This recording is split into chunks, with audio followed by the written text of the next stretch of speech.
আসসালামু আলাইকুম। আশা করি সবাই ভালো আছেন। পলিটেকনিক সিরিজের কেমিস্ট্রি এই কোর্সের আরও একটি অনলাইন ক্লাসে আপনাদেরকে স্বাগতম।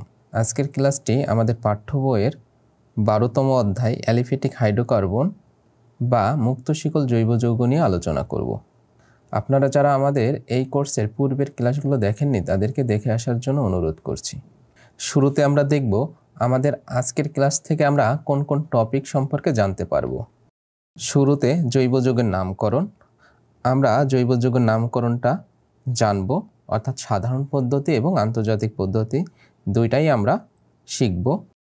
দেন আমরা জৈব যৌগের নামকরণের আন্তর্জাতিক পদ্ধতি আলোচনা করব। দেন আমরা মিথেন, ইথিলিন এবং ইথাইন বা অ্যাসিটিলিনের ব্যবহার সম্পর্কে জানব।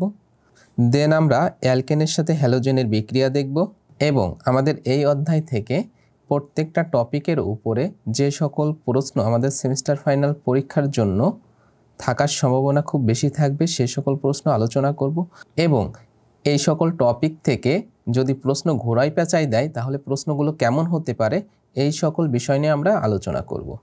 আজকের ক্লাসের শুরুতে থাকছে জৈব যৌগের নামকরণের সাধারণ পদ্ধতি। অর্থাৎ আমরা এখন জৈব যৌগের নামকরণের বা মুক্ত শিকল জৈব যৌগের নামকরণের সাধারণ পদ্ধতি দেখব। এই সাধারণ পদ্ধতিতে আমরা জৈব যৌগের নামকরণ খুব সহজে করতে পারি। শুরুতে অ্যালকেন শ্রেণীর নামকরণ করব। এই অ্যালকেন শ্রেণীর সাধারণ সংকেত কি? অ্যালকেন শ্রেণীর সাধারণ সংকেত হচ্ছে CnH2n+2। অর্থাৎ অ্যালকেন শ্রেণীর প্রথম যৌগটির নাম হচ্ছে মিথেন, দ্বিতীয় যৌগটির নাম হচ্ছে ইথেন, তৃতীয় যৌগটির নাম প্রোপেন, চতুর্থ যৌগটির নাম বিউটেন, পঞ্চম যৌগটির নাম পেন্টেন, ষষ্ঠ যৌগটির নাম হেক্সেন। এভাবে আমরা 10 পর্যন্ত খুব সহজে নামকরণ করতে পারবো। আমরা এখন জৈব যৌগের নামকরণের সাধারণ পদ্ধতি দেখব। এই সাধারণ পদ্ধতির মধ্যে প্রথমত আমরা নামের পূর্বে এন ব্যবহার করব। দেন দ্বিতীয় পদ্ধতিতে আমরা নামের পূর্বে আইসো ব্যবহার করব। দেন আমরা তৃতীয় পদ্ধতিতে নামের পূর্বে নিও ব্যবহার করব। শুরুতে আসি আমরা নামের পূর্বে কখন এন ব্যবহার করব। দেন আমরা তারপরে আমরা নামের পূর্বে আইসো কখন ব্যবহার করব এই পদ্ধতি শিখব। দেন আমরা সর্বশেষ নামের পূর্বে নিও কখন ব্যবহার করব এই পদ্ধতি শিখব। কোনো একটি জৈব যৌগের অণুর মধ্যে যতগুলি কার্বন পরমাণু থাকবে এই কার্বন পরমাণুগুলি যদি পরস্পর একক বন্ধনে আবদ্ধ থেকে সরল রেখা তৈরি করে বা স্ট্রেট লাইন তৈরি করে তাহলে ওই জৈব যৌগের নামকরণের পূর্বে আমাদের এন ব্যবহার করব। যেমন আমরা যদি শাখা তৈরি করি carbon শিকলের CH3 CH2 CH2 CH3। এখন এই যে কার্বনের একটা শাখা তৈরি হয়েছে এবং অবশ্যই এটা সরল রেখা। এই সরল রেখার মধ্যে কার্বনের কয়টি পরমাণু আছে? 4টি পরমাণু আছে, 1 2 3 4।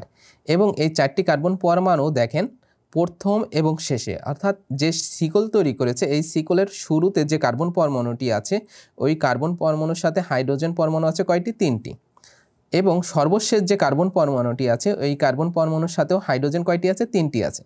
দেন মধ্যবর্তী যে কার্বন পরমাণু 2টি আছে এই দুইটির সাথে হাইড্রোজেন কয়টি আছে? 2টি করে আছে। আমরা যদি শুরুতে কার্বন পরমাণুর কথা চিন্তা করি এই কার্বন পরমাণু অপর আরেকটি কার্বন পরমাণুর সাথে একক বন্ধনে আবদ্ধ আছে, তাহলে তার একটা হাত এখানে বলক, বাকি 3টা হাত হাইড্রোজেন দ্বারা পূর্ণ হয়েছে। এবং এই মধ্যবর্তী যে কার্বন পরমাণুটি আছে এই পরমাণুটির সাথে এই পাশের একটি কার্বন এবং এই পাশের এই কার্বনটা পরস্পর একক বন্ধনে আবদ্ধ আছে, তাহলে এই কার্বন যেহেতু 2টা হাত বলক বাকি 2টা হাত হাইড্রোজেন দ্বারা পূর্ণ হবে, তাহলে কার্বনের এখানে 4টি হাত পূর্ণ। দেন পরবর্তী কার্বনটাও সেম একই নিয়মে এই পাশের এই কার্বনটার সাথে একক বন্ধন এবং এই পাশের এই কার্বনটার সাথে এবং এই পাশের এই কার্বনটার সাথে পরস্পর একক বন্ধনে আবদ্ধ আছে, যার কারণে বাকি 2টা হাত হাইড্রোজেন দ্বারা পূর্ণ হয়েছে। তাহলে আমরা যখন শিকল তৈরি করব অবশ্যই লক্ষণীয় বিষয় হচ্ছে কার্বনের 4টি হাত পূর্ণ আছে কিনা, কমও হবে না বেশি হবে না। অর্থাৎ আপনারা যখন অ্যালকেনের নামকরণ করবেন, যখন শিকল তৈরি করবেন এখানে কার্বন কতগুলো দেবেন? 1টা 2টা 5টা 7টা দিতে পারেন, কোনো সমস্যা নেই। কার্বন পরমাণুর সংখ্যা আপনারা ইচ্ছা করে বাড়াতে পারেন, যে 2টা 4টা 5টা 7টা ইত্যাদি ইত্যাদি সংখ্যা দিয়ে দিবেন। অবশ্যই শুরুতে যখন আমরা যে কার্বন পরমাণুটি লিখব সেখানে আমরা H3 দিব এবং শেষে যে কার্বন পরমাণুটি লিখব সেখানে আমরা H3 দিব এবং মধ্যবর্তী যত কার্বন পরমাণু থাকুক না কেন সেখানে আমরা কি দিব, সেখানে আমরা CH2 এই আকারে লিখব যদি এটা সরল রেখা হয়। ঠিক আছে, এখন এরকমের যদি সরল রেখা তৈরি হয় তাহলে নামের পূর্বে আমরা কি ব্যবহার করব, N ব্যবহার করব। তাহলে এখানে কার্বন পরমাণু আছে কয়টি, 4টি। যেহেতু একটা সরল রেখা তৈরি করেছে অবশ্যই এই জৈব যৌগটির নামের পূর্বে আমরা N ব্যবহার করব আর হবে N, যেহেতু কার্বন 4টি আছে, N methane, ethane, propane, butane অর্থাৎ N বিউটেন। দেন N বিউটেনের যদি আমরা আরেকটা উদাহরণ দেখি, এক্সাম্পল এটি হচ্ছে 1, এক্সাম্পল 2 যদি আমরা দেখি, এক্সাম্পল 2 বা বি, যেমন CH3 CH2 CH3, এখানে আমরা কার্বন কয়টা রেখেছি, 3টা। যেহেতু এখানে কার্বন পরমাণু 3টা আছে এবং একটা সরল রেখা তৈরি করেছে অবশ্যই এই যৌগটির নাম কি হবে, N মিথেন, ইথেন, প্রোপেন অর্থাৎ N প্রোপেন।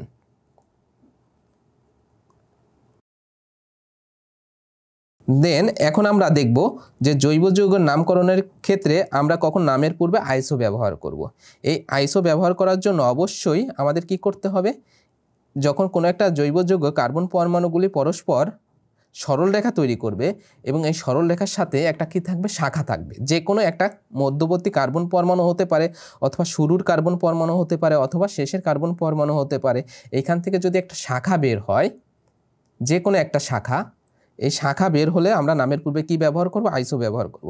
এখন আমরা যে কার্বন পরমাণুর সাথে শাখা একটা বের করব, ওই শাখা যখন আমরা বের করব তখন অবশ্যই ওই কার্বন পরমাণু থেকে একটা হাইড্রোজেনকে অপসারণ করে নেব, না হলে আমাদের কি হবে, কার্বনের হাত একটা বৃদ্ধি পেয়ে যাবে অর্থাৎ 5টা হয়ে যাবে, কিন্তু কার্বনের হাত তো 5টা হবে না, কার্বনের হাত কয়টা হবে, 4টা হবে। যার কারণে আমরা যে কার্বন পরমাণুর সাথে শাখা বের করব ওই কার্বন থেকে কি করব, একটা হাইড্রোজেন হ্রাস করব। দেন আমরা শুরু করি। আমরা প্রথম যে উদাহরণটা দিব সেটি হচ্ছে CH3 CH3। দেন আমরা এই মধ্যবর্তী কার্বন থেকে একটা শাখা বের করলাম CH3। যেহেতু এটি একটি শাখা এবং শাখাটাও সর্বশেষে, এই কারণে এই কার্বনের সাথেও কি থাকবে, H3 আকারে থাকবে অর্থাৎ হাইড্রোজেনের 3টি পরমাণু থাকবে। দেন আমরা মধ্যবর্তী যে কার্বন থেকে শাখা বের করেছি ওই শাখা থেকে একটা হাইড্রোজেনকে কি করেছি, হ্রাস করেছি।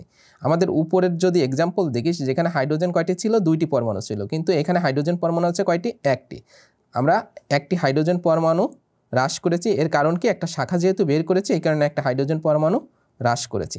এখন শাখা যদি এই কার্বন থেকে আরেকটি বের করতে চাই তাহলে যে বাকি হাইড্রোজেনটা আছে এটাকে অপসারণ করে আরেকটি শাখা আমরা কি করব, তৈরি করতে পারবো।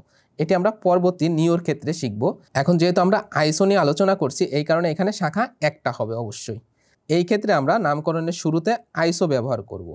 আইসো যেহেতু এখানে কার্বন কয়টি আছে, 1 2 3 4, 4টি পরমাণু আছে, এই কারণে আইসো মিথেন, ইথেন, প্রোপেন, বিউটেন, তাহলে নাম হবে কি, আইসো বিউটেন।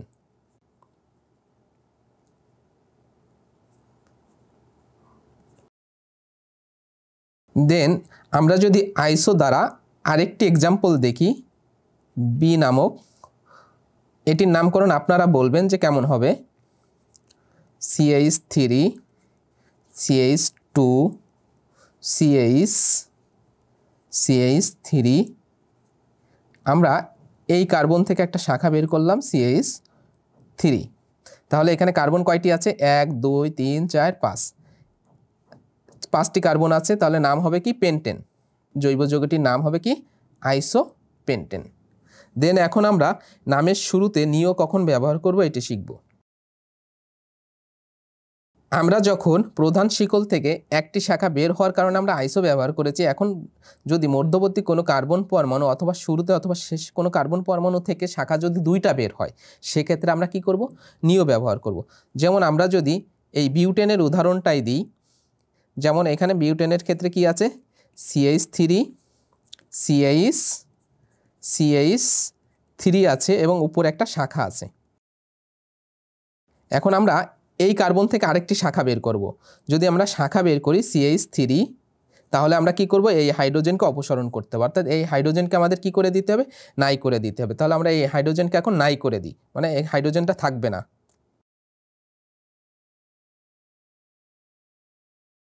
হ্যাঁ, আমাদের হাইড্রোজেনকে আমরা কি করেছি, নাই করে দিয়েছি। তাহলে আমাদের এই পদার্থটার নাম কেমন হবে, যেহেতু এখানে শাখা দুইটা বের হয়েছে, অবশ্যই নামের পূর্বে আমরা নিও ব্যবহার করব। আর কার্বন আছে কয়টি? 5টি, 1 2 3 4 5। এই কারণে আমাদের নিও পেন্টেন হবে, যেহেতু কার্বন 5টা আছে এই কারণে এই জৈব যৌগটির নাম হবে কি? নিও পেন্টেন। দেন আমরা যদি আরেকটি উদাহরণ দেখি,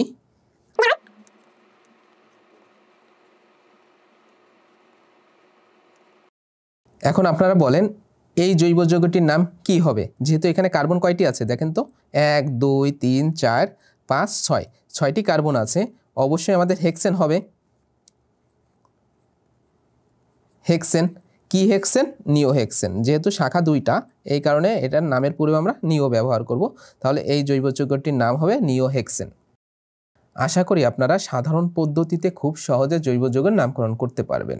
এখন আমরা আন্তর্জাতিক পদ্ধতি বা আইইউপ্যাক পদ্ধতিতে জৈব যৌগের নামকরণ শিখব, যে আন্তর্জাতিক পদ্ধতি বা আইইউপ্যাক পদ্ধতিতে কিভাবে সহজে জৈব যৌগের নামকরণ করা যায়। শুরুতে আসি আইইউপ্যাক এই কথাটির ফুল মিনিং কি। এখানে আইইউপ্যাক হচ্ছে জৈব যৌগের নামকরণের একটি পদ্ধতি এবং এই আইইউপ্যাক এই শব্দটির পূর্ণরূপ হচ্ছে international union of pure and applied chemistry. আমরা শুরুতে অ্যালকেনের নামকরণ দেখব এই আইইউপ্যাক পদ্ধতিতে। অ্যালকেনের নামকরণের ক্ষেত্রে আমরা শুরুতে প্রধান শিকল নির্ণয় করব, অর্থাৎ শিকল আমাদের কার্বনের অনেকগুলো হতে পারে, এর মধ্য থেকে প্রধান শিকল কোনটি হবে, অর্থাৎ যে রাস্তায় কার্বনের পরমাণু সংখ্যা সবথেকে বেশি হবে ওই রাস্তাটাই হবে কার্বনের প্রধান শিকল।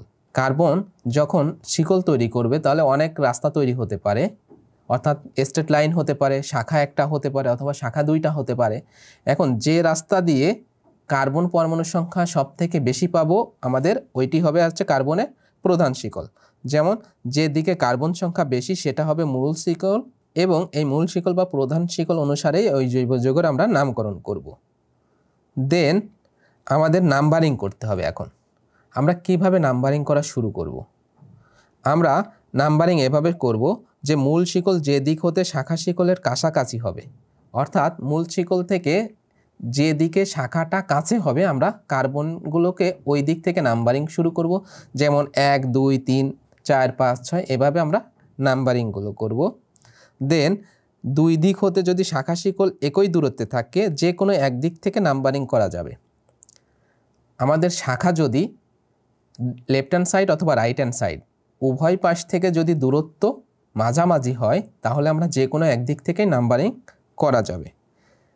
দেন পরবর্তীতে আমরা এই নাম্বারিং করা শাখা শিকলের নাম্বার সহ নাম মূল শিকলের আগে হাইফেন দিয়ে লিখতে হবে। তাহলে নামকরণের শুরুতে আমরা কি করব?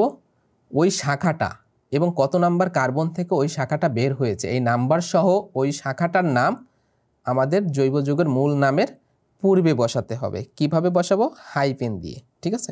দেন পরবর্তী নিয়ম হচ্ছে কোনো যৌগে একাধিক অ্যালকাইল মূলক থাকলে ইংরেজি বর্ণমালার আক্ষরিক ক্রম অনুসারে সাজিয়ে আমরা নামকরণ করব।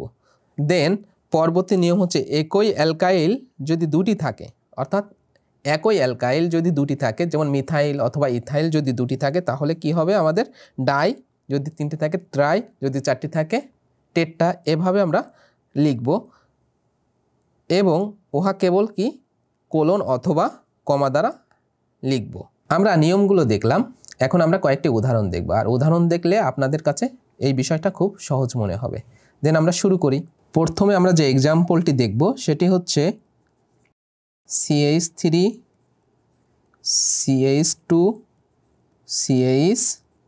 CH3।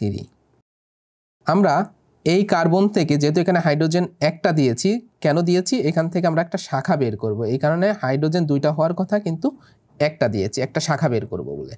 এখন আমাদের এই যৌগটার নামকরণ করব কিভাবে? আইইউপ্যাক পদ্ধতিতে। এখন আমরা প্রধান শিকল কোনটা এটা আমরা নির্ণয় করব। তাহলে যে রাস্তাটাই কার্বন পরমাণু সংখ্যা বেশি হবে ওইটি হবে আমাদের প্রধান শিকল। তাহলে আমাদের স্ট্রেট লাইনে এই লাইনে কার্বন পরমাণু আছে কয়টি? 4টি। এখন আমরা এভাবে রাস্তা সোজা এভাবে যেতে পারি, অথবা আমরা সোজা বের না হয়ে এভাবে এই পর্যন্ত এসে এইখান থেকে আমরা নিচের দিকে বের হয়ে যেতে পারি। আমরা সোজা বের হয়ে গেলেও কার্বন পরমাণু সংখ্যা আমরা 4টা পাবো, অথবা এইখান থেকে এই পর্যন্ত আসার পরে আমরা যদি ডাইরেক্ট নিচের দিকে চলে আসি এই রাস্তা দিয়ে গেলেও আমরা কার্বন পরমাণু সংখ্যা কয়টি পাবো? 4টি পাবো। তাহলে আমাদের এই রাস্তাটা অথবা এই রাস্তাটা হবে আমাদের প্রধান শিকল। যেহেতু উভয় রাস্তায় আমাদের কার্বন পরমাণুর সংখ্যা সেম, যে কোনো একটা রাস্তা আমাদের প্রধান শিকল নির্ণয় করলেই হবে। এই ক্ষেত্রে আমরা এই সোজা রাস্তা অর্থাৎ সরল রেখাটাই প্রধান শিকল ধরে নেব। এই সরল রেখাটা যেহেতু প্রধান শিকল, এখন আমরা কার্বনকে কি করব, নাম্বারিং করব। এই নাম্বারিং করার ক্ষেত্রে কার্বনগুলোকে নাম্বারিং করব, শুধুমাত্র প্রধান শিকলের উপর যতগুলো কার্বন পরমাণু থাকবে তাকে নাম্বারিং করব, শাখাকে না। আমরা নাম্বারিং করার ক্ষেত্রে প্রধান শিকলের মধ্যে কার্বন যতগুলো পরমাণু থাকবে তাকে নাম্বারিং করব, 1 2 3 4 5 6 এভাবে নাম্বারিং করব। এই নাম্বারিং করার মধ্যেও আমাদের একটা শর্ত আছে। সেই শর্তটা কি, যে পাশ থেকে অর্থাৎ লেফট হ্যান্ড সাইড অথবা রাইট হ্যান্ড সাইড, যে পাশ থেকে আমাদের শাখা কাছে হবে কার্বনকে ওই দিক থেকে নাম্বারিং করা শুরু করব। আমাদের লেফট হ্যান্ড সাইড থেকে কাছে নাকি রাইট হ্যান্ড সাইড থেকে কাছে বলেন তো? এই নাম্বারিং করার ক্ষেত্রে অবশ্যই রাইট হ্যান্ড সাইড থেকে আমাদের এই শাখাটা কাছে। দেন আমরা এখন কি করব, এই রাইট হ্যান্ড সাইড থেকে কার্বনগুলোকে নাম্বারিং করব। কোন কার্বনগুলোকে? প্রধান শিকলের উপর যে কার্বনগুলো আছে। দেন আমাদের এই কার্বনকে নাম্বারিং করব না, কেননা এটি হচ্ছে কি শাখা।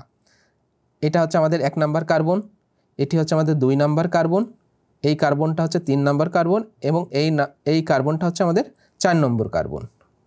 প্রধান শিকলের কার্বনগুলোকে আমরা নাম্বারিং করেছি। এখন আমরা কি করব, নামকরণ করব। এই নামকরণের শুরুতে আমাদের একটা শর্ত আছে। শর্তটা কি? এই নামকরণের শুরুতে আমরা কি করব, শাখাটাকে লিখব। শাখাটাকে কিভাবে লিখব? যে কার্বনের সাথে ওই শাখাটা বের হয়েছে তার নাম্বার সহ এই শাখাটা লিখব। এই শাখাটার নাম হচ্ছে কি, অ্যালকাইল মূলক। এবং অ্যালকাইলের প্রথম মূলক অর্থাৎ মিথেন থেকে মিথাইল, ইথেন থেকে ইথাইল। অ্যালকাইল যে মূলকগুলো হয়, মিথেন থেকে মিথাইল, ইথেন থেকে ইথাইল, প্রোপেন থেকে প্রোপাইল, বিউটেন থেকে বিউটাইল ইত্যাদি। এখন যেহেতু এখানে কার্বন আছে কয়টি? 1টি, তাহলে এটার নাম কি? মিথাইল। 2 নাম্বার কার্বন থেকে মিথাইল মূলক বের হয়েছে, এই কারণে আমরা কি করব, নামের শুরুতে টু ব্যবহার করব, একটা হাইপেন দেব, এই মূলকটার নাম লিখব। এই মূলকটার নাম হচ্ছে মিথাইল মূলক, মিথাইল,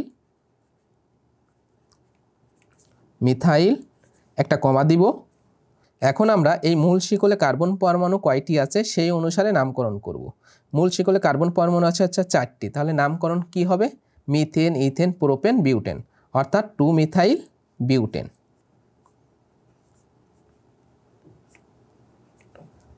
দেন আমরা যদি আরেকটি উদাহরণ দেখি, CH3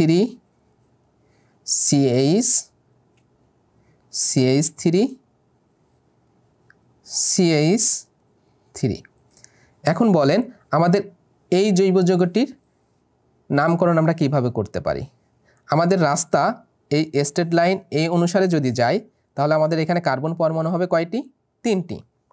অথবা আমরা যদি এইখান থেকে এই পর্যন্ত ডাইরেক্ট আসলাম এবং আমাদের রাস্তা আমরা মোড় ঘুরে চেঞ্জ করলাম, এই রাস্তা দিয়েও কার্বন পরমাণু হচ্ছে কয়টি? 3টি।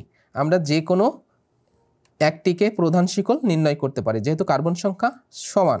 সো এরকমের যদি কোনো জৈব যৌগ থাকে যে কার্বন পরমাণুর সংখ্যা সেম হয়, তাহলে যে কোনো একটাকে আমরা প্রধান শিকল ধরে নেব, হয় স্ট্রেট লাইন না হলে বাঁকা।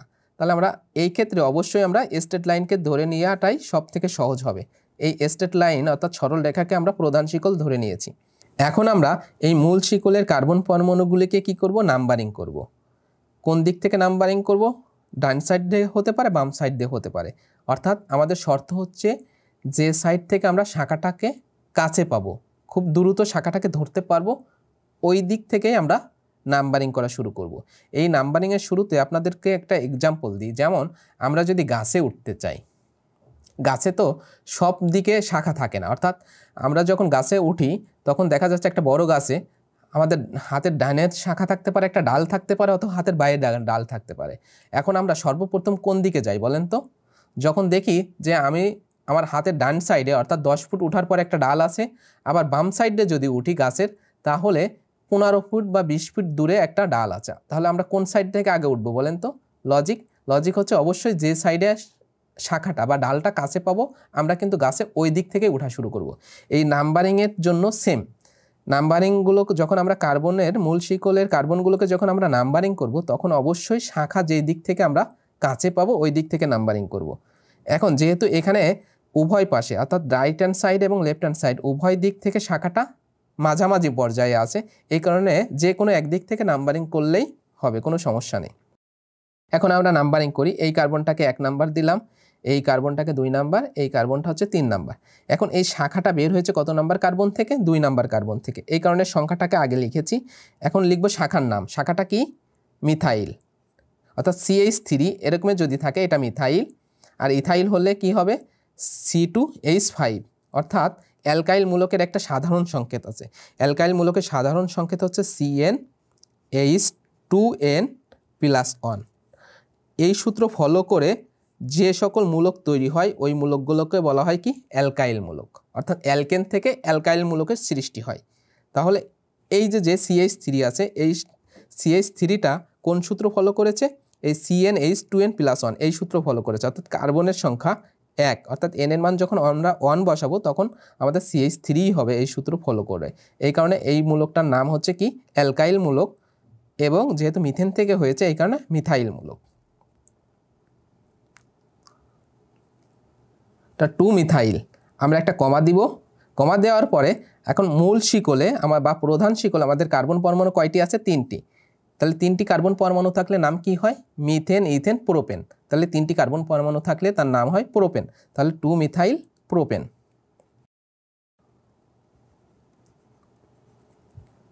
প্রোপেন। দেন আমরা যদি আরেকটি এক্সাম্পল দেখি, যেমন CH3 CH3, এই কার্বন থেকে একটা শাখা বের করলাম CH3 এবং আরেকটি শাখা উপরে বের করলাম CH3। এখন আমরা এটার নামকরণ কিভাবে আইইউপ্যাক পদ্ধতিতে করতে পারি? আমরা যদি সাধারণ পদ্ধতিতে করি তাহলে এটার নামকরণ হবে নিওপেন্টেন, কিন্তু আন্তর্জাতিক পদ্ধতিতে করলে এই জৈব যৌগটির নামকরণ কিভাবে করব? যে রাস্তা দিয়ে আমাদের কার্বন সব থেকে বেশি পাবো ওই রাস্তাটাই হবে প্রধান শিকল। এখন আমরা সোজা এভাবে যেতে পারি, তাহলে কার্বন আমরা কয়টা পাবো? 3টা পাবো। আবার আমরা যদি এভাবে যেয়ে নিচের দিকে আসি তাহলে কার্বন 3টি পাবো। আবার আমরা যদি এভাবে যেয়ে উপর দিকে যাই তাহলেও কার্বন পরমাণু 3টি। তাহলে আমাদের কি করতে হবে? নাম্বারিং করার ক্ষেত্রে যেহেতু 3টা রাস্তায় কার্বনের পরমাণুর সংখ্যা সমান, এই কারণে যে কোনো একদিকেই আমাদের প্রধান শিকল ধরা যাবে। এই ক্ষেত্রে আমরা স্ট্রেট লাইন অর্থাৎ সরল রেখাটাকেই প্রধান শিকল ধরে নেব। তাহলে আমাদের এইটি হচ্ছে আমাদের প্রধান শিকল। এই প্রধান শিকলকে এখন আমরা কি করব? নাম্বারিং শুরু করব। যেহেতু শাখা কয়টা বের হয়েছে? 2টা। একটা শাখা, এটি হচ্ছে আমাদের 1 নাম্বার শাখা, এবং এটি হচ্ছে আমাদের 2 নাম্বার শাখা। এই 2টি শাখা বের হয়েছে এবং উভয় পাশ থেকে আমাদের মাঝামাঝি অবস্থানে আছে, যার কারণে আমরা যে কোনো এক পাশ থেকে নাম্বারিং শুরু করতে পারি। এই কার্বন পরমাণুটি হচ্ছে 1 নাম্বার কার্বন পরমাণু, এইটি হচ্ছে 2 নাম্বার কার্বন পরমাণু, এবং এইটি হচ্ছে আমাদের 3 নাম্বার কার্বন পরমাণু। এখন 2 নাম্বার কার্বন পরমাণু থেকে 2টি শাখা বের হয়েছে, তাহলে এটার নামকরণের শুরুতে আমরা কি করব? 2 কমা। কেন কমা দিয়েছি? যেহেতু 2 নাম্বার কার্বন থেকে 2টা শাখা বের হয়েছে, তাহলে 2 আবার 2। এক্ষেত্রে আমাদের যদি 2 নাম্বার কার্বন থেকে একটা শাখা থাকতো, আবার 3 নাম্বার কার্বন থেকে আরেকটা শাখা থাকতো, তাহলে আমরা কি করতাম? 2,3 দিতাম। যেহেতু আমাদের 2 নাম্বার কার্বন থেকে 2টা শাখা বের হয়েছে, এই কারণে আমরা কি করছি? 2 দিয়েছি। 2,2। দুটা মূলকই কি? সেম, মিথাইল মূলক। এই কারণে কি করব? ডাই লিখব। দুইটি মূলক থাকার কারণে ডাইমিথাইল। এখন যেহেতু আমাদের মূল শিকলে কার্বন পরমাণু আছে কয়টি? 3টি। তাহলে 3টি কার্বন পরমাণু মূল শিকলে থাকে, কিভাবে? তাহলে 2 ডাইমিথাইল পেন।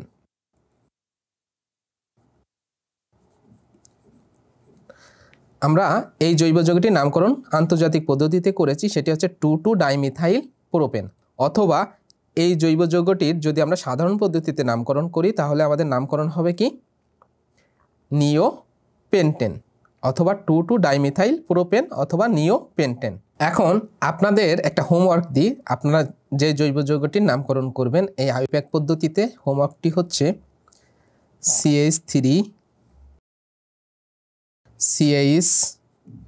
CH2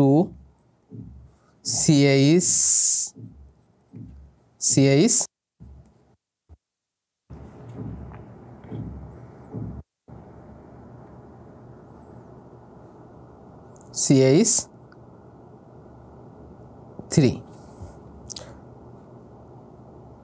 CH3। এখন আপনারা এই জৈব যৌগটির নামকরণ করবেন আন্তর্জাতিক পদ্ধতিতে বা আইইউপ্যাক পদ্ধতিতে। এক্ষেত্রে আমরা মূল শিকল আমরা এটা ধরে নিতে পারি, এটি হচ্ছে আপনাদের কুলু। এটা যদি মূল শিকল হয় তাহলে শাখা কোন দিক থেকে কাছে, অর্থাৎ এই দিক থেকে সব থেকে কাছে, তাহলে এইখান থেকে আমাদের নাম্বারিং শুরু করবো। অর্থাৎ এটা 1 নম্বর কার্বন, এটা 2 নম্বর কার্বন, এটা 3 নম্বর কার্বন, এটা 4 নম্বর কার্বন। এখন বলেন শাখা কয়টা বের হয়েছে? এটি হচ্ছে আমাদের 1 নম্বর শাখা, এই শাখাটা হচ্ছে আমাদের 2 নম্বর শাখা, এবং এই শাখাটা হচ্ছে আমাদের 3 নম্বর শাখা। 1 নম্বর কার্বন থেকে 2টি শাখা বের হয়েছে, আবার 3 নম্বর কার্বন থেকে আরেকটি শাখা বের হয়েছে। তাহলে আমরা কি করব? 1,1 শাখা কয়টা বের হয়েছে? 2টা। আবার এইখানে যে শাখাটা একই শাখা, যার কারণে এটার নাম হবে কি? মিথাইল। কি মিথাইল? ট্রাইমিথাইল। তাহলে 1, 1, 3, একটা হাইপেন দিলাম, হাইপেন দিয়ে ট্রাই লিখব, ট্রাই মিথাইল, মিথাইল। এখন মূল শিকলে কার্বন কয়টি আছে? 4টি। তাহলে 4টি কার্বন যদি মূল শিকলে থাকে তার নাম কি হবে? Methane, ethane, propane, butane. তাহলে আমাদের এটার নাম হবে কি?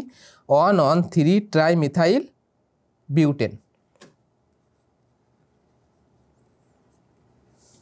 এই আন্তর্জাতিক পদ্ধতিতে নামকরণ খুবই সহজ, আশা করি আপনারা পারবেন। এখন আমরা অ্যালকিন এবং অ্যালকাইনের নামকরণ দেখব, যে আমরা কিভাবে অ্যালকিন বা অ্যালকাইনের নামকরণ করতে পারি। এই নামকরণের ক্ষেত্রে আমাদের ইম্পর্টেন্ট হচ্ছে অ্যালকেনের নামকরণ, অর্থাৎ আমাদের পরীক্ষায় যদি থাকে তাহলে অ্যালকেনের নামকরণই আমাদের দিবে। অ্যালকিন বা অ্যালকাইনের নামকরণ আমাদের পরীক্ষায় আসার সম্ভাবনা নেই, অর্থাৎ 0%। তারপর আমরা একটু শিখে রাখি। শুরুতে মূল শিকল নির্ণয়। মূল শিকল আমরা কিভাবে নির্ণয় করব? আমাদের অ্যালকেনে ছিল হচ্ছে যে রাস্তায় কার্বন পরমাণু সংখ্যা বেশি পাবো সেটি হচ্ছে মূল শিকল, কিন্তু অ্যালকিন বা অ্যালকাইনের ক্ষেত্রে মূল শিকল হবে যে কার্বনের সাথে আমাদের দ্বিবন্ধন অথবা ত্রিবন্ধন যুক্ত থাকবে, অর্থাৎ কার্বন কার্বন পরমাণু যখন দ্বিবন্ধন অথবা ত্রিবন্ধন যুক্ত থাকবে ওই রাস্তাটাই হবে আমাদের মূল শিকল। দেন এখন আমরা নাম্বারিং করব। নাম্বারিং আমরা কিভাবে করতে পারি? আমাদের অ্যালকেনের ক্ষেত্রে নাম্বারিং ছিল যে দিক থেকে আমাদের শাখা কাছে ছিল সেদিক থেকে আমরা নাম্বারিং করব, কিন্তু এক্ষেত্রে অ্যালকিন বা অ্যালকাইনের ক্ষেত্রে আমরা নাম্বারিং করব রাইট হ্যান্ড সাইড অথবা লেফট হ্যান্ড সাইড, যে দিক থেকে কার্বন কার্বন পরমাণুগুলি দ্বিবন্ধন অথবা ত্রিবন্ধন কাছে হবে ওই দিক থেকে আমরা কি করব? নাম্বারিং করব। দেন আমরা একটা এক্সাম্পল দেখি। CH3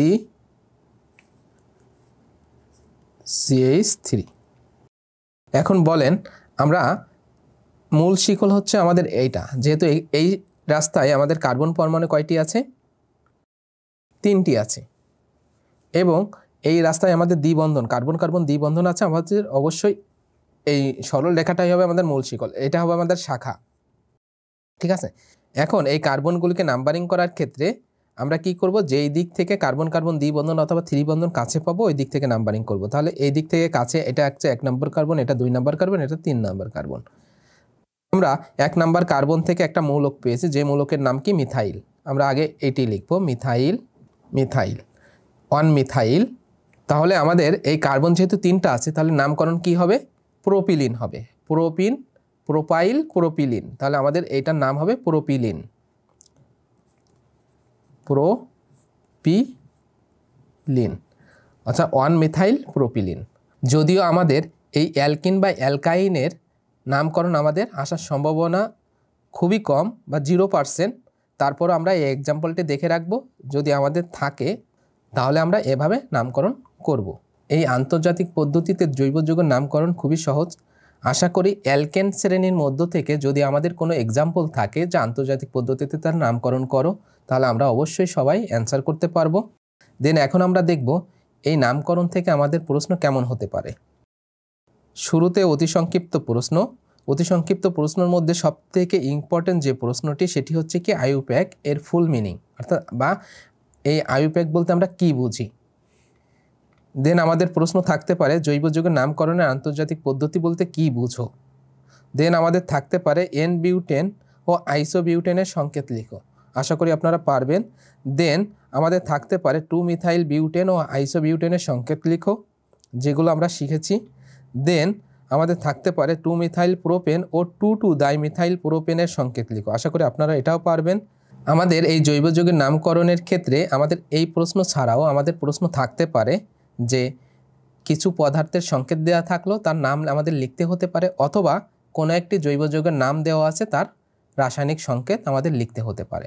আশা করি আপনারা এই নামকরণ থেকে যে আমি যে নিয়মগুলো বলেছি এই নিয়মগুলোর মধ্যে আপনারা যদি এক্সাম্পলগুলো ফলো করেন তাহলে এই নামকরণের ক্ষেত্রে আপনাদের কোনো প্রবলেম হবে না। দেন আমরা এখন মিথেন, ইথিলিন ও ইথাইন বা অ্যাসিটিলিনের ব্যবহার দেখব। শুরুতে মিথেনের ব্যবহার। মিথেনের সবথেকে বেশি ব্যবহার করি আমরা ইউরিয়া সার তৈরিতে। যেমন বাংলাদেশের চট্টগ্রাম, ঘোড়াশাল, আশুগঞ্জ, জামালপুর ও ফেঞ্চুগঞ্জের সার কারখানায় ইউরিয়া সার উৎপাদনে মিথেন সবথেকে বেশি ব্যবহৃত হয়। দেন আমরা পরবর্তীতে এই প্রাকৃতিক গ্যাস মিথেন ব্যবহার করি আমাদের যানবাহনের জ্বালানি হিসেবে, অথবা বাসাবাড়িতে রান্নাবাড়ার কাজে ব্যবহার করে থাকি, অথবা আমরা বিদ্যুৎ উৎপাদনের কাজে আমরা ব্যবহার করে থাকি। এই মিথেন গ্যাস তাপ বিয়োজনে যে প্রাপ্ত কার্বন গুঁড়া পাই, এই কার্বন গুঁড়া বই সাফার কালি হিসেবে বা জুতার কালি হিসেবে আমরা ব্যবহার করে থাকি।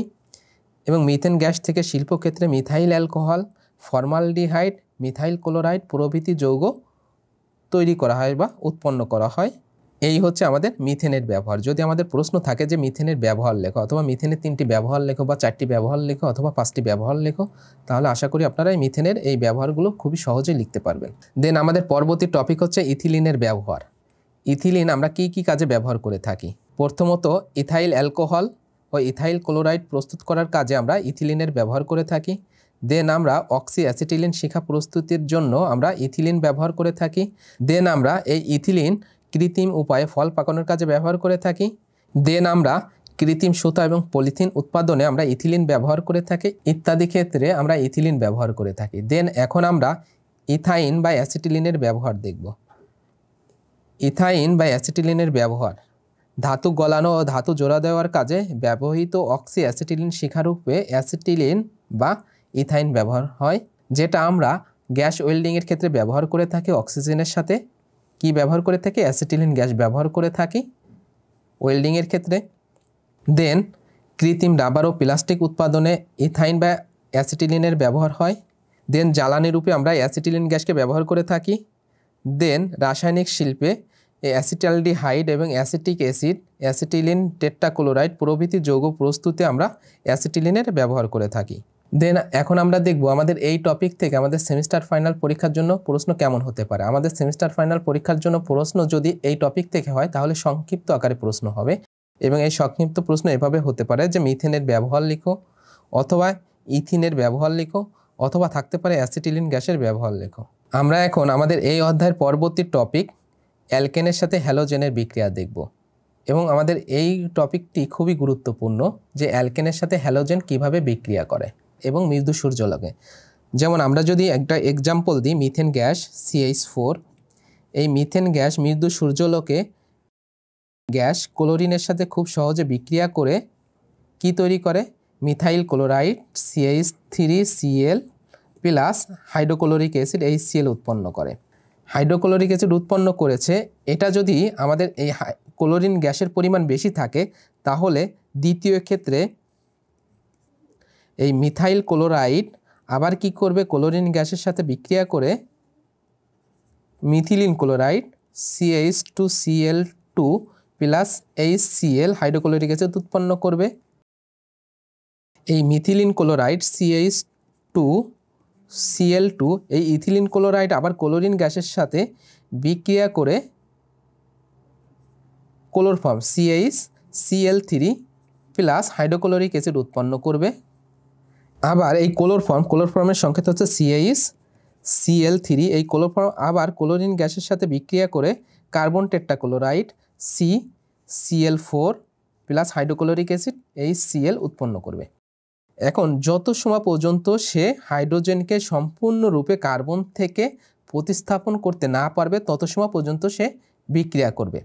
অর্থাৎ অ্যালকেনের সাথে যতগুলো হাইড্রোজেন থাকবে ওই সম্পূর্ণ হাইড্রোজেনকে এই হ্যালোজেনের যে কোনো গ্যাস, যেমন ক্লোরিন হতে পারে, ফ্লোরিন হতে পারে, ব্রোমিন হতে পারে বা আয়োডিন হতে পারে ইত্যাদি, কি করবে? বিক্রিয়া করবে এবং ওই হাইড্রোজেনকে অপসারণ করবে। প্রত্যেকটা বিক্রিয়ায় এক একটা করে হাইড্রোজেন অপসারণ হবে। প্রথম দেখেন CH4, এখানে মিথেন, এখানে হাইড্রোজেন পরমাণু হচ্ছে কয়টি? 4টি। ক্লোরিন গ্যাস বিক্রিয়া করে একটা হাইড্রোজেনকে প্রতিস্থাপন করে CH3Cl অর্থাৎ মিথাইল ক্লোরাইড উৎপন্ন করেছে। দ্বিতীয় ক্ষেত্রে এই মিথাইল ক্লোরাইডের সাথে আবার ক্লোরিন গ্যাস বিক্রিয়া করে এখানে 3টা হাইড্রোজেন পরমাণু আছে, সেখান থেকে একটা হাইড্রোজেন পরমাণুকে অপসারণ করে CH2Cl2, এই যৌগিক পদার্থটির নাম হচ্ছে মিথিলিন ক্লোরাইড। এই মিথিলিন ক্লোরাইড উৎপন্ন করছে। তৃতীয় ক্ষেত্রে এই মিথিলিন ক্লোরাইড আবার ক্লোরিন গ্যাসের সাথে বিক্রিয়া করে আমাদের কি তৈরি করছে? ক্লোরফর্ম। ক্লোরফর্মের সংকেত হচ্ছে CaCl3। এই ক্লোরফর্মের একটি ব্যবহার আছে, সে ক্লোরফর্ম ব্যবহার করা হয় চেতনানাশক হিসেবে, অর্থাৎ অজ্ঞান করার কাজে আমরা ক্লোরিন ব্যবহার করে থাকি। বিভিন্ন অজ্ঞান পার্টি তারা এই গ্যাসটা ব্যবহার করে বা ক্লোরফর্মটা ব্যবহার করে কিসের জন্য? মানুষকে অজ্ঞান করার কাজে। এই চিকিৎসা বিজ্ঞানেও এই ক্লোরফর্ম গ্যাসটা ব্যবহার করা হয়, যখন অপারেশনের প্রয়োজন হয় তখন রোগীকে অজ্ঞান করার জন্য এই ক্লোরফর্ম দেওয়া হয়। যেহেতু আমাদের এখনও একটি হাইড্রোজেন পরমাণু আছে, এই কারণে পরবর্তী এই ক্লোরফর্ম আবার ক্লোরিন গ্যাসের সাথে বিক্রিয়া করে carbon tetrachloride plus hydrochloric acid উৎপন্ন করছে। এখন এই কার্বনের সাথে কোনো হাইড্রোজেন পরমাণু নেই, এইখানে যেই আমাদের শেষ হবে। এখন আমাদের এই প্রশ্নটা হতে পারে যে মিথেনের সাথে ক্লোরিনের বা হ্যালোজেনের প্রতিস্থাপন বিক্রিয়া দেখাও, অথবা কিভাবে ক্লোরফর্ম প্রস্তুত করা যায়, ক্লোরফর্মের প্রস্তুত প্রণালীটা দেখাও, অথবা থাকতে পারে যে কার্বন টেট্রাক্লোরাইডের প্রস্তুতি দেখাও। সো আমাদের প্রশ্ন অ্যান্সার সেম, কিন্তু প্রশ্ন আমাদের কয়ভাবে হতে পারে? 4ভাবে হতে পারে। এক হচ্ছে কি মিথেনের সাথে হ্যালোজেনের প্রতিস্থাপন বিক্রিয়া, অথবা মিথেনের সাথে ক্লোরিনের প্রতিস্থাপন বিক্রিয়া। দেন আমাদের প্রশ্ন থাকতে পারে যে ক্লোরফর্মের প্রস্তুত প্রণালী দেখাও, অথবা থাকতে পারে কার্বন টেট্রাক্লোরাইডের প্রস্তুতি দেখাও, অথবা আমাদের থাকতে পারে যে অ্যালকেনের সাথে হ্যালোজেনের প্রতিস্থাপন বিক্রিয়া দেখাও। যখন আমাদের প্রশ্ন থাকবে যে অ্যালকেনের সাথে হ্যালোজেনের বিক্রিয়া, তখন আমরা মিথেন দ্বারাও হ্যালোজেনের সাথে বিক্রিয়া ঘটাতে পারি, অথবা ইথেনের সাথে করতে পারি, অথবা প্রোপেনের সাথে করতে পারি, অথবা বিউটেনের সাথে করতে পারি। এই ক্ষেত্রে এক একজনের উত্তর এক এক রকমের হওয়ার সম্ভাবনা থাকবে। এই ক্ষেত্রে আমাদের প্রশ্ন আসার সবথেকে বেশি সম্ভাবনা হচ্ছে মিথেনের সাথে ক্লোরিনের প্রতিস্থাপন বিক্রিয়া, অথবা মিথেনের সাথে হ্যালোজেনের প্রতিস্থাপন বিক্রিয়া দেখাও। আমাদের এই প্রশ্নটা সবথেকে বেশি ইম্পর্টেন্ট, যে মিথেনের সাথে ক্লোরিনের প্রতিস্থাপন বিক্রিয়া দেখাও। এই প্রশ্নটা আমাদের সেমিস্টার ফাইনাল পরীক্ষায় অনেক বছর সালে এসেছে, যার কারণে আমাদের যদি প্রশ্ন থাকে তাহলে এভাবে থাকার সম্ভাবনা অনেক বেশি। দেন আমরা এখন দেখব উটোজ বিক্রিয়া কি। শুষ্ক ইথারীয় দ্রবণে অ্যালকাইল হ্যালাইড ও ধাতব সোডিয়ামের বিক্রিয়াকে কি বলা হয়? উটোজ বিক্রিয়া বলে। যেমন এটা হচ্ছে আমাদের অ্যালকাইল হ্যালাইড, এই অ্যালকাইল হ্যালাইডের সাথে ধাতব সোডিয়াম যখন বিক্রিয়া করে তখন উক্ত বিক্রিয়াকে কি বলা হয়? উটোজ বিক্রিয়া বলে। এই উটোজ বিক্রিয়াটা আমাদের জন্য খুবই গুরুত্বপূর্ণ।